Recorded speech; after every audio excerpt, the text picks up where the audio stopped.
everyone. So I'm very excited today. We're actually going to be adding our minor form 1 bar chord. So what I want to do before we begin is have you take a look at our shapes. Here we have both our major chord shape and our minor chord shape for our form 1 bar chords. Now, as you notice, there's only one note different between the two chords, and that note is actually the third of our chord, which tells us if our chord is major or minor. It gives us that major sound or that minor sound. And in this case, our third is the note that our second finger is playing on our chord, okay? So let's hop to it. We're going to start out by playing our major bar chord shape first. We're going to play an A major bar chord. So your root is on your 6th string, so you got to find A first. That's on the 5th fret. And we'll place our fingers one note at a time like we did before, just so we can see the process. So go ahead and get your first finger on the 5th fret with the bar. Make sure you got sound out of your low E, your B, and your high E. Yep. Then add your 3rd finger to your 7th fret of your A string. Pinky is right below that on the 7th fret of the D string. And your 2nd finger is on the 6th fret of the G string. And that was our A major form 1 bar chord. Now, we said to make it minor, we need to change the third of the chord, which is the note that our 2nd finger is playing. So we're going to actually lift up that finger to make our minor bar chord. Yeah. And now what that means is that now your first finger is playing that note instead, right? Your first finger is playing the third of the chord, your minor third. So go ahead, go back to major. Make it minor. Yeah, so your first finger, the bar of your chord, is actually hitting notes on the low E, the G, the B, and the high E. So you might need to adjust your finger a little bit to get all those notes to ring out, right? A couple of things, remember to use the hard side of your finger, right? And that might help you with that. You can bring your elbow in to kind of help with that tilt on your finger if you need. And just really try to practice getting sound out of all those strings. Especially your third, right?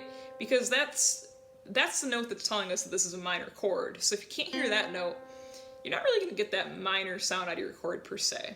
So go back to major. All right, let's do minor. Lift up that 2nd finger. Major. Minor. Let's do a couple more. Major. And minor.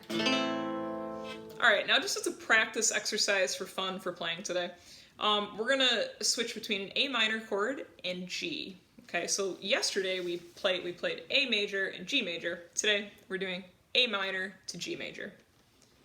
So go ahead and get set there. Get your A minor chord happening. Yep, check those fingers. Make sure they're all in the right place. Maybe give a quick strum. And I'll start playing. You go ahead and join in whenever you're ready. Okay, I'm going to be switching between A minor to G. And just like before, if switching between the chords is too much, just pick a chord to practice and stay there, right? And play that, join in when we get there, right? And if you want to take a break from bar chords, of course, go to your open chords. We're going between A minor and G. Here we go. G,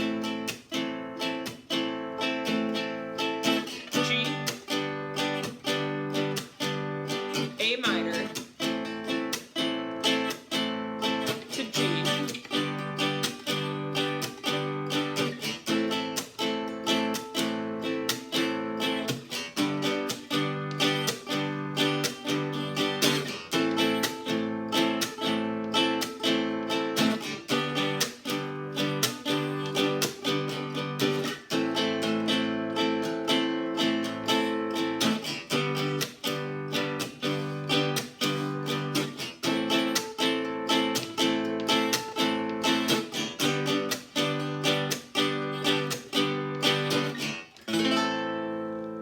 And there we have it. So the thing to remember with bar chords is they take time, right? We've talked about this a lot. They take time and patience, and that's fine, right? Like, whenever you get them, There's no rush on this, right?